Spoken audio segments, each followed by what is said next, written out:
Activate party mode.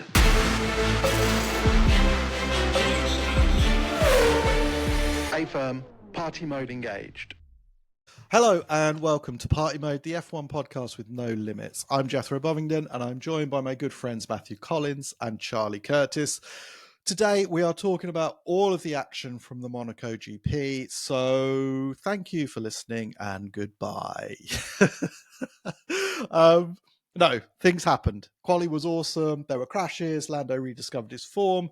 So, guys, after a very strange weekend, how are you feeling about Monaco GP and about how F1 continues to shoot itself in the foot wherever it can? I mean, we talked about it before. The race historically is pretty boring and sleepy. Qualifying is always exciting, but it's not. It's my least favorite track for sure because there's just no racing action. So that was the case this year, and we can talk more about the rule, the 2 pit stop rule that they implemented for this race. But the feeling this year was pretty dismal. It was pretty, I don't know, it felt bad. The drivers were complaining, the announcers were complaining. It just, I don't know, something about it felt worse than in years past. And it wasn't just because there was no action. I don't know, something about the energy there felt like this might be the end of Monaco. Like we might be done with it. So I don't know. It felt, quality was great, but other than that, pretty lackluster. Yeah, it was like I was watching it and I was like, I think I've always kind of in the back of my head wanted to go to Monaco. And I was watching it and I was like, unless I'm worth a minimum of $10 million, I don't think I'd ever want to go to Monaco. I think it's like you go there and the whole time I'm going to be like, I am so poor.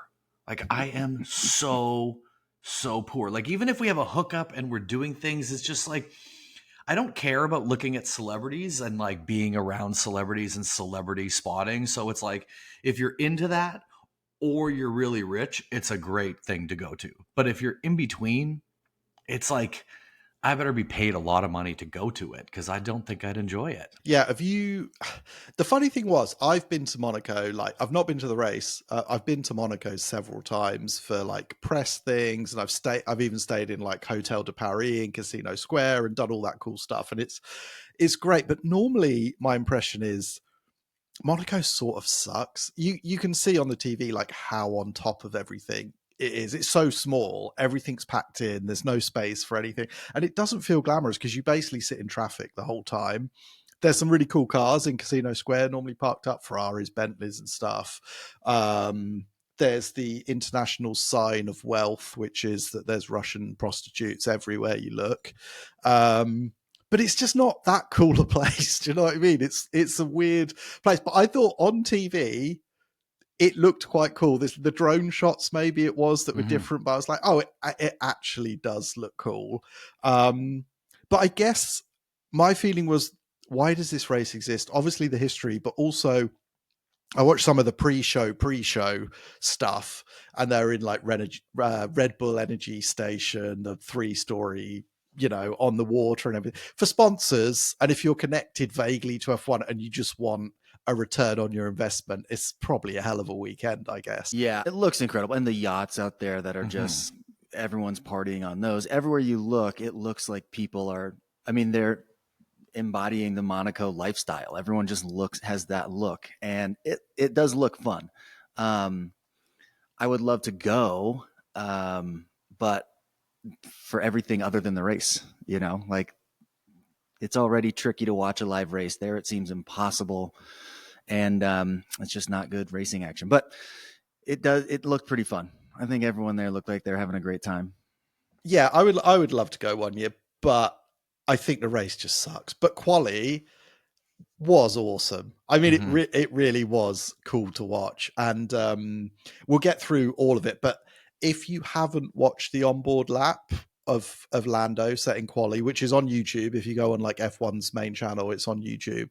It is outrageous to watch these cars going that fast around that track is cool, and Lando nailed it. So what do we know? We'd written him off last week, boys, and he's back with a vengeance.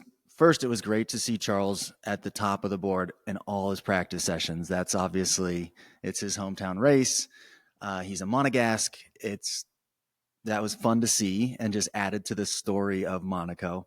And then, man, it didn't necessarily look like the McLarens had the pace until quali. And then he just came alive. They went out and banked a lap maybe a little too early, but then they were the last cars to cross the line and they just pulled it off. Lando just put in an insane lap. You're right. It does. That onboard looks absolutely ridiculous, but it was pretty exciting. Crazy to me when they come out of that tunnel.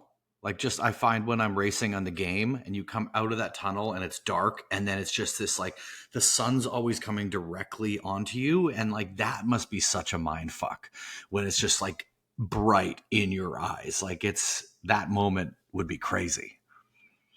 Yeah, I mean, like I say, I love watching them on a Saturday. The commitment is insane. And when I was watching some of the, when they slow it down on the sky pad and everything, and there's like at least 2 occasions where it looks like Lando has 100% hit the barrier, but he misses it. And it's like you slow it down and it looks like, oh, well, he has to have crashed at that point, and he hasn't. It's a measure of the precision is super cool. But the weird thing was Lando and Oscar swapped places almost. In that Oscar was suddenly ragged, hitting the barriers, sliding the thing around. It was like somehow they'd had a personality transplant or a mentality transplant for the weekend.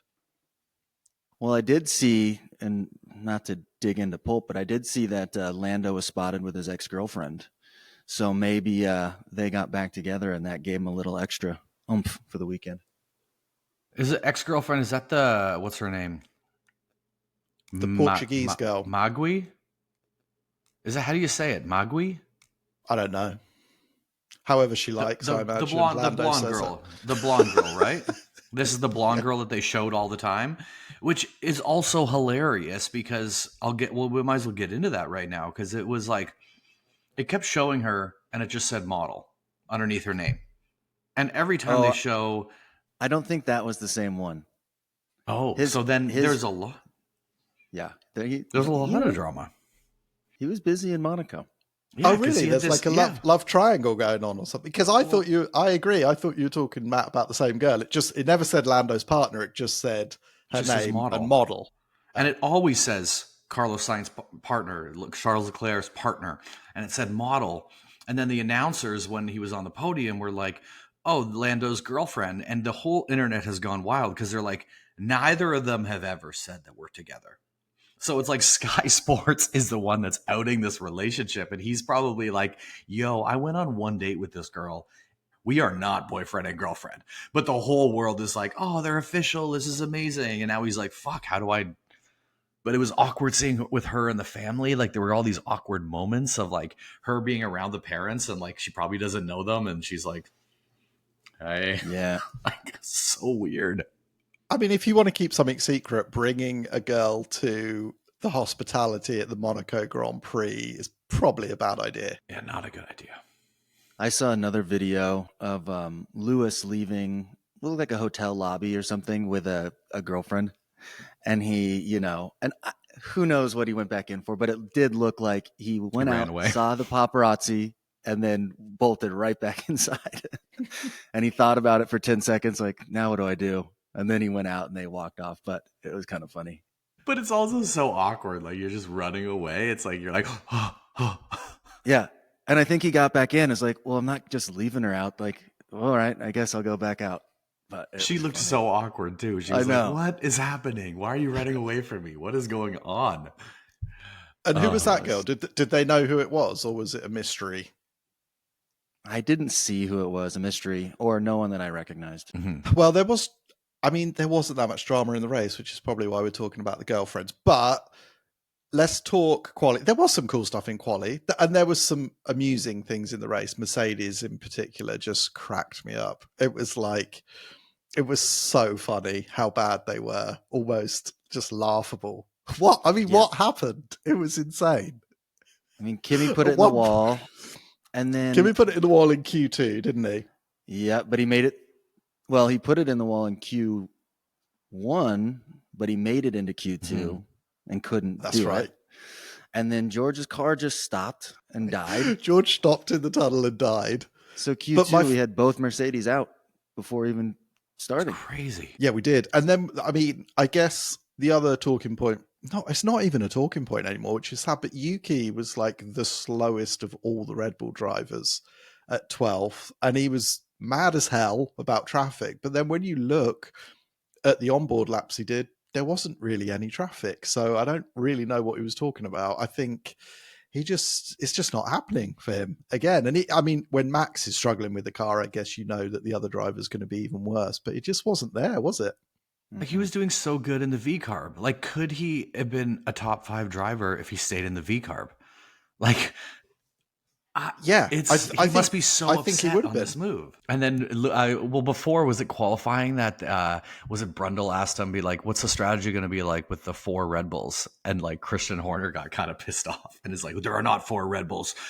No, we don't." And I was like, "There's a little." They always say that. I mean, they compare. They say, Hadjar is the best Red Bull driver after Max. I mean, they say that. I mean, that they have 4 drivers, and everyone refers to them all as Red Bull drivers.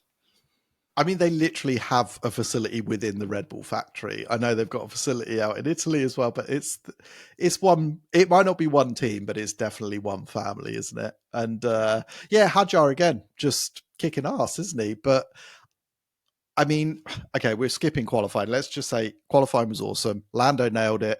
Oscar just looked a little bit ragged. Leclerc was awesome as expected.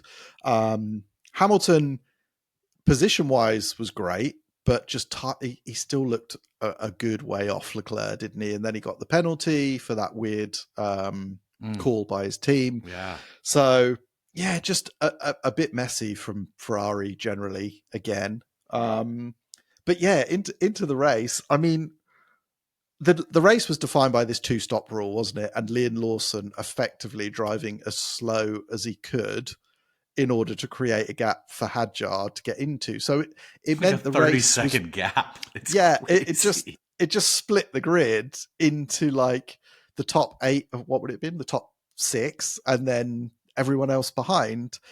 To the point, I mean, the thing that was cracking me up the most was that at one point I looked on lap 54, right?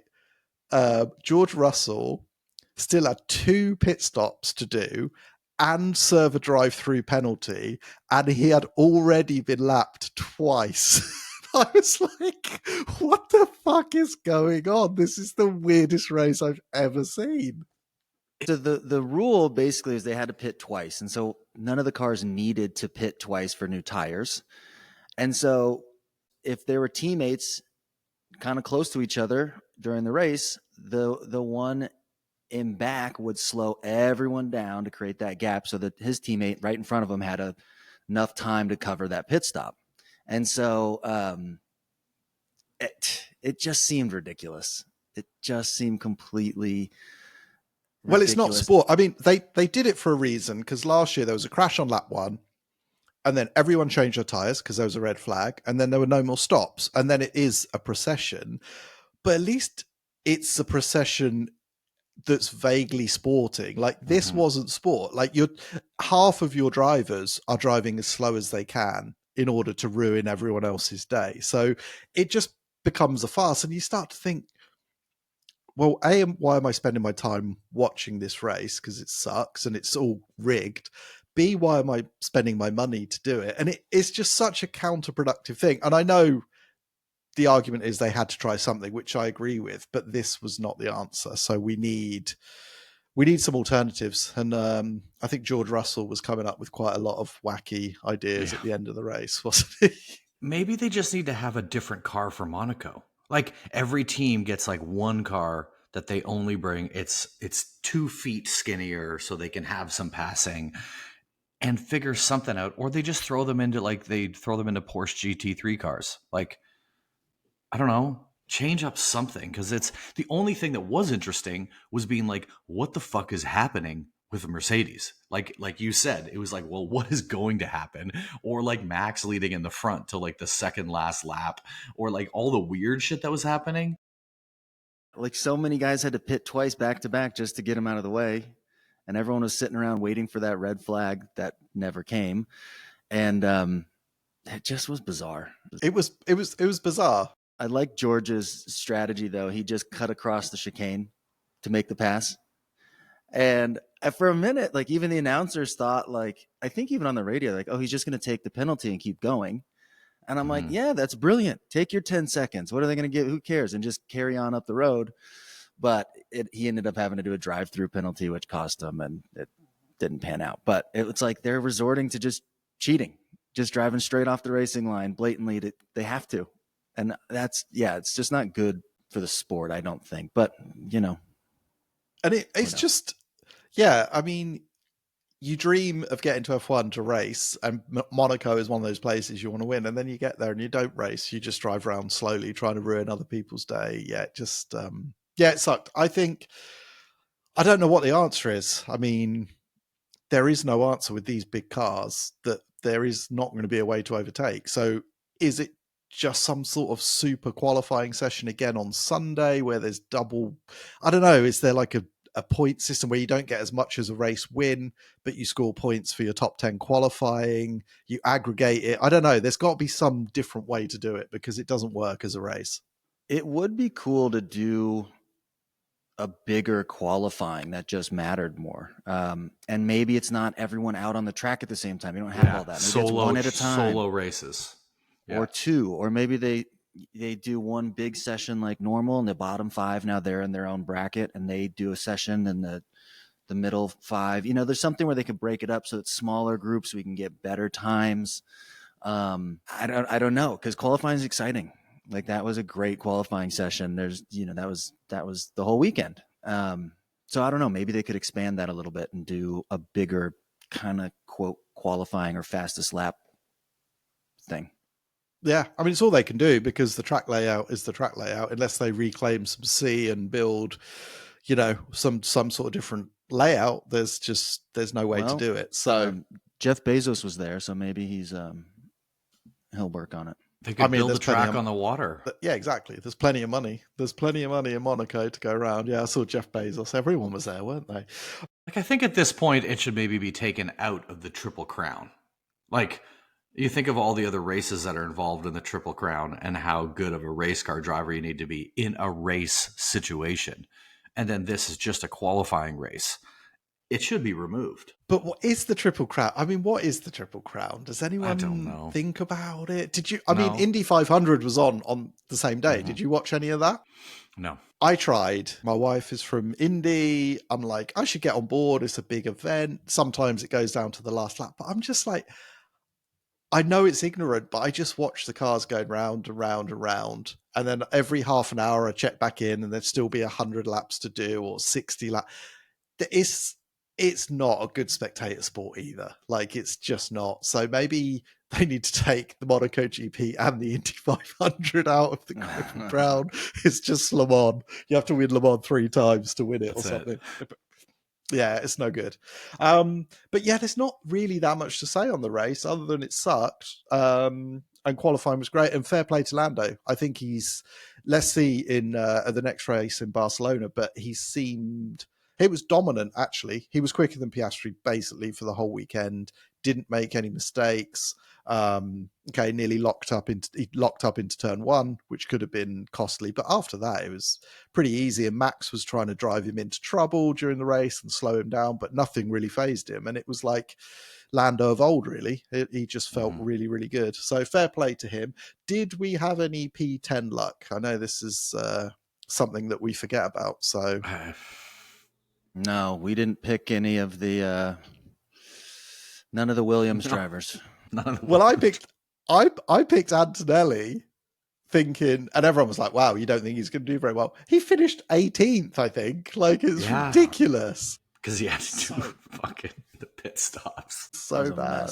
Well, Toto even made a joke at the end of it, and people are debating whether it was a joke or not. He's like, "We actually forgot that it was 2 stops." And didn't realize till lap 55. People are like, wait, is this also true?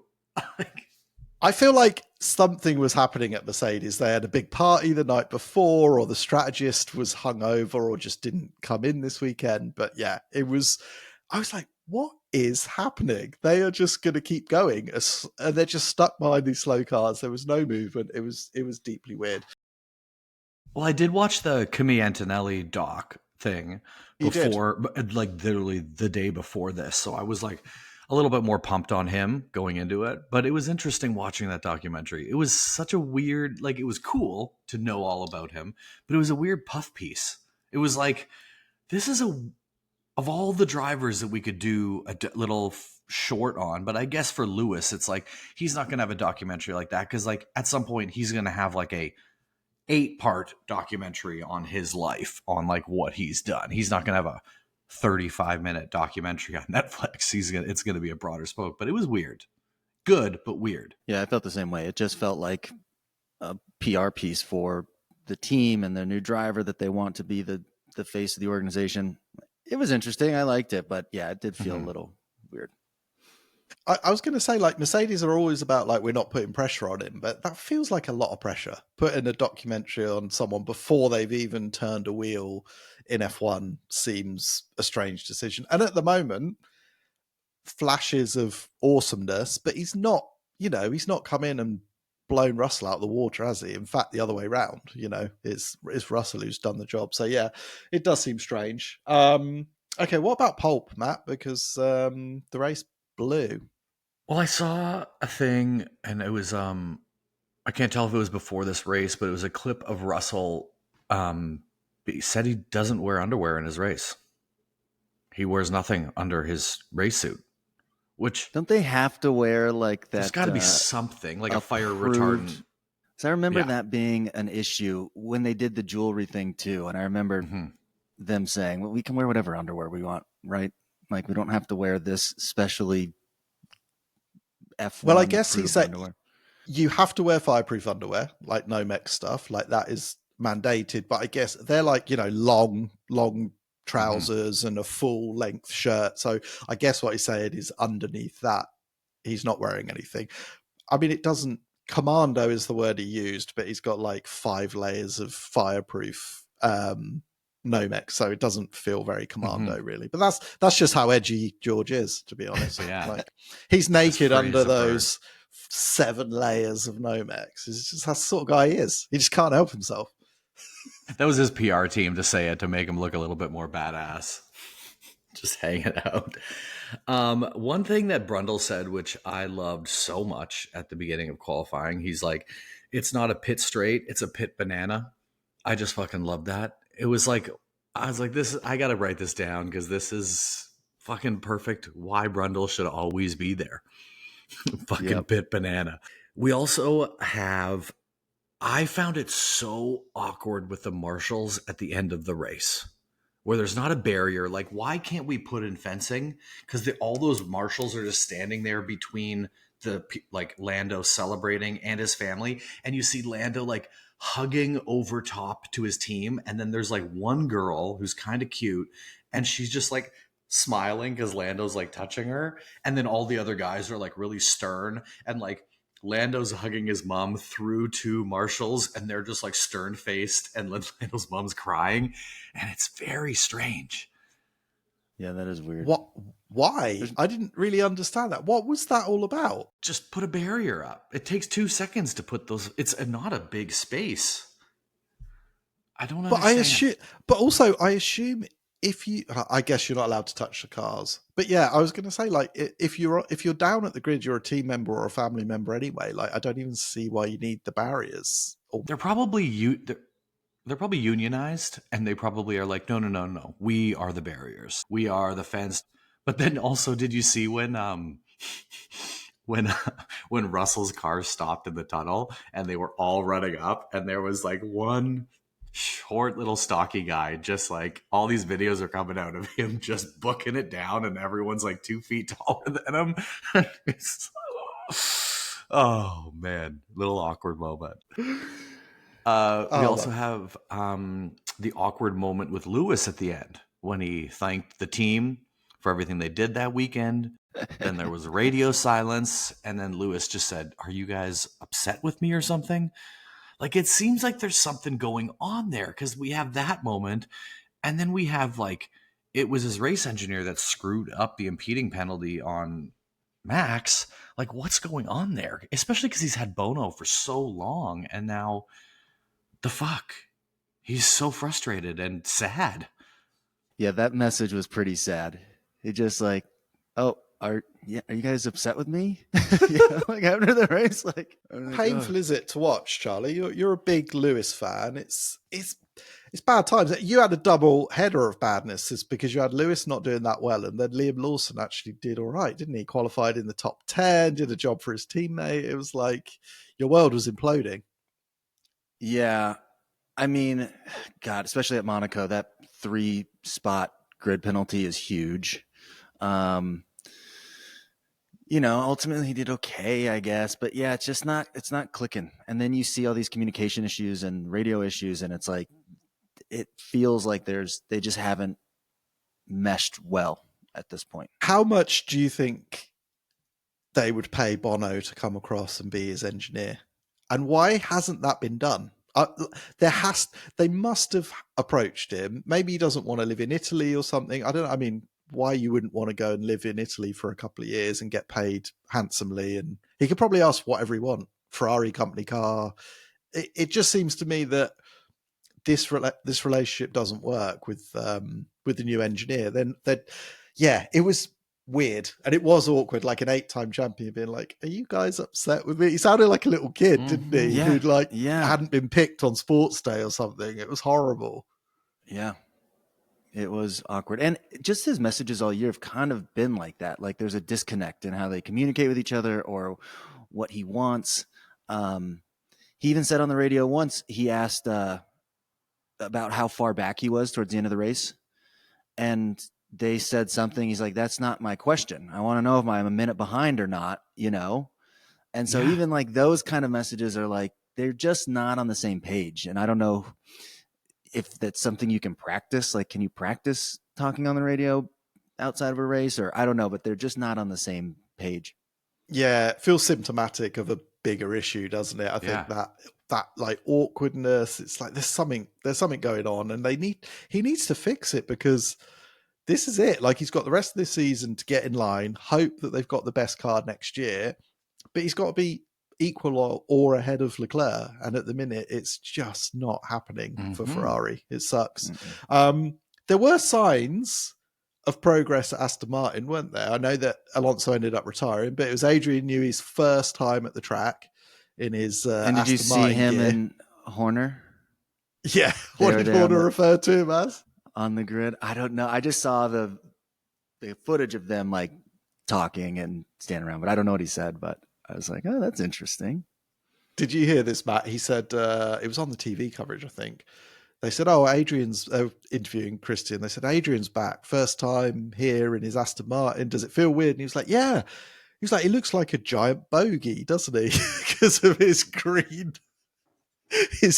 outfit.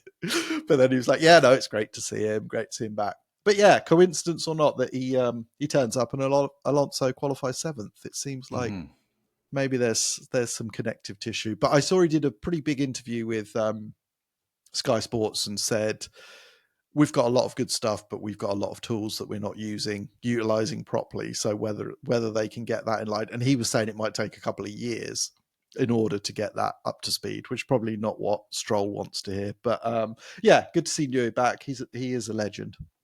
Yeah. We got go back to Lewis again. He was seen in the after parties, whether it was the same girl from the restaurant or not, because she looked a little blonde, but the girl in the video footage that I'm seeing, he was grinding up on some girl, like right behind her, Really? like real tight. Just good for him. He's been, from what we know, single for a long time. Maybe he needs a nice little happy relationship to change his attitude, make him feel a little bit better. I don't know. He does. I agree. Yeah. He needs to He's take just a leaf out lonely. of Lando's book. Yeah, could be a little bit Yeah. lonely. He's just in Italy all alone with a new team and a shitty race engineer. Poor guy. Poor guy. He's probably only getting paid like 100 mil, living in Italy. Money's not everything, guys. Money's not everything. He's got a bad situation. Yeah, poor, yeah. As I sit here in my daughter's bedroom doing this podcast, I'm feeling pretty bad for that guy. I really do. So you hung up a picture of you drifting around a corner in your daughter's bedroom. Yeah, it's Just so something I she- do just- for all my kids. Like, they have to. It's like, I pay for everything, therefore you have to have a picture of me in your room looking heroic. So yeah, that's part of the deal. No, I put it up there, and then as soon as she arrives, she'll take it down and Charlie tell has me a that picture of tell me I'm a him- loser. Charlie has a picture of himself flexing in all of his boys' bedrooms, shirtless, just like the guys. This is the goal. This is what you're living up to. You need to remember what your dad looks like. So your kids probably, how old are your kids, Charlie? They're at the age where they still sort of semi-worship you, I assume. 11 and 7. And yeah. Oh, so they're- yeah. They're good. 2 boys. My kids, they just rip me. They just rip me the whole time. They are vaguely embarrassed of me. Rocco was telling me that all his friends and a couple of his teachers like follow me on social media, and I think it just kills him, to be honest. Yeah. And Yep. that he's not really sure why they follow me, maybe just to wind him up if I do something. But yeah, it's I'm well past the worship stage. My daughter Yeah, thinks Wilder- I'm tragic. Wilder, my younger one, is great. And Ace, I think he is embarrassed of me at some point. He won't really say it. He won't give me a hard time. But like, even at school, this was the first year I went to give him a hug and a kiss the first day of school, and he had nothing to do with it, like turning away, like I was trying to spit in his face or something. And that was the first time. I'm like, oh, okay, I guess that's where we're at. So we're on the verge, but he still likes to hang with us and needs us to get him places and do things. So he's got to put up with us for a little while. Yeah, that never changes, I don't think. But yeah, my kids are they're sort of semi okay with, like, I think they like that people like might tune into what I do and everything, but at the same time they're deeply embarrassed by it. And if I ever go to a car event and someone like comes and speaks to me or wants a selfie or something, Rocco is like, oh my God, these people, tragic. He said to my brother, we were at a show and some guy came up and was chatting to me and wanted a selfie.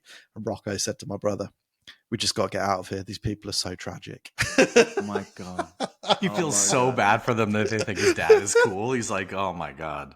God, what's My wrong dad with is those such an people? idiot. You're such I love a it. loser. It's so funny.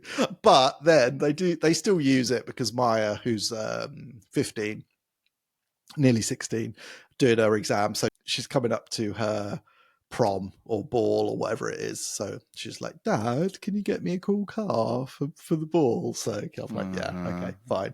So I'll get her a Bentley, and her and her friends will think I'm cool for that 2 hours, maybe. That's it. Maybe only an hour. Just when they first see it. After that, once they're in it and moving, the novelty will be gone, and you're gonna get in, and they're gonna have a chauffeur hat on the front passenger seat. Be like, Dad, can you just put this on? Like, we don't need this to be Dad. Exactly. And don't get out of the car. I'll wave her off loudly. Bye, I love you. See you in a few hours. I'll be here. I'll be waiting right here. I'll be here. Just wear your race suit. Hamilton. Yeah, I'll be like Lewis Hamilton. I'll be like, have I upset you, baby? I'm so sorry. Oh. Oh, I love it. Yeah. Oh well, we're heroes for a little while. Matt, you've got years of being Cece's hero, so don't worry about it. Yeah, I think I'm okay right now. She's good. Do you have a track info, Matt? I do. So we're coming up to the Spanish Grand Prix, the Circuit de Barcelona Catalunya. It is in Montemelo. Is that right, Jethro?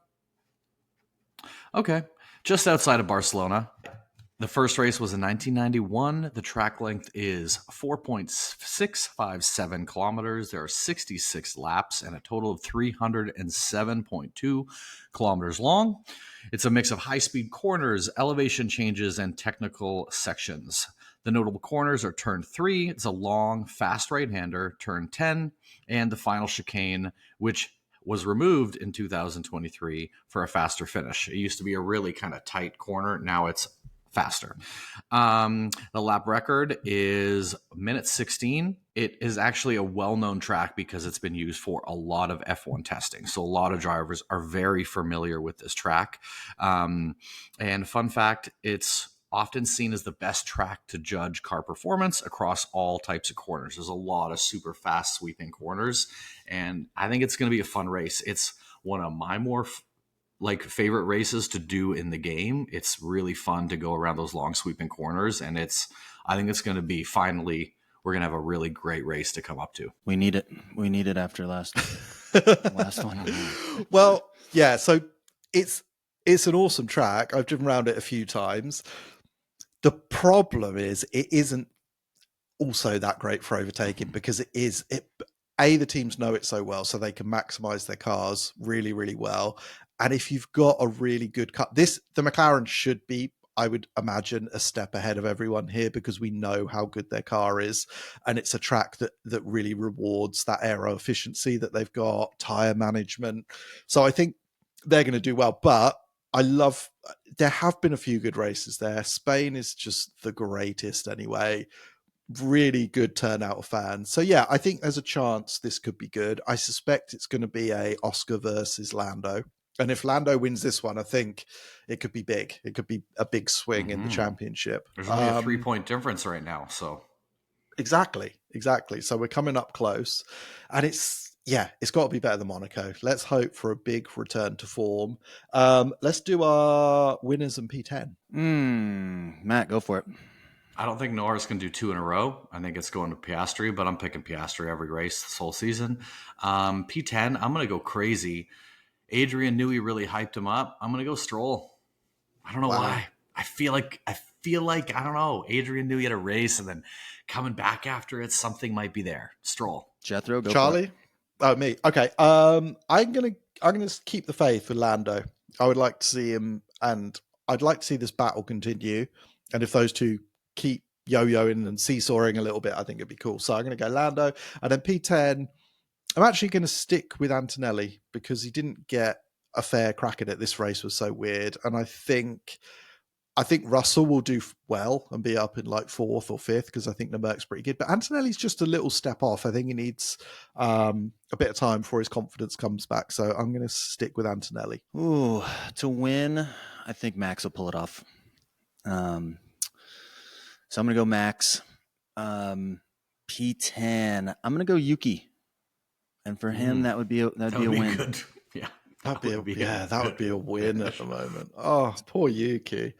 The nightmare continues for Yuki. Okay, guys. Well, we did our best. Also, one little thing. Watching the race again this weekend, I got a space to watch the race early, bring our TV set up, but we got them to open it up. So I'll put if anyone's interested in coming, I can't open it up to everyone, but if there are some listeners that want to come and you're in LA, in the Valley, DM me and I'll send you the info until we reach our cap. Fun. You can fill my spot. I have to go to Canada. So I'm on a work trip for Dyson. I'm doing Canada for a day, New York for 2, Toronto for 2. So I leave Saturday. So I am sad to miss it, but I hope you get a good turnout. Yeah, it should be fun. That sounds great. Okay. Well, it's this point where Dax would say push, push, push, push, but we're just going to say, Monaco, we love you on Saturday. We hate you on Sunday. And Barcelona, please give us a good race. We will be there and looking forward to talking about it next week. So, yeah, let's hope. Fingers crossed, everyone. F1's going to come back strong. I believe. See you guys.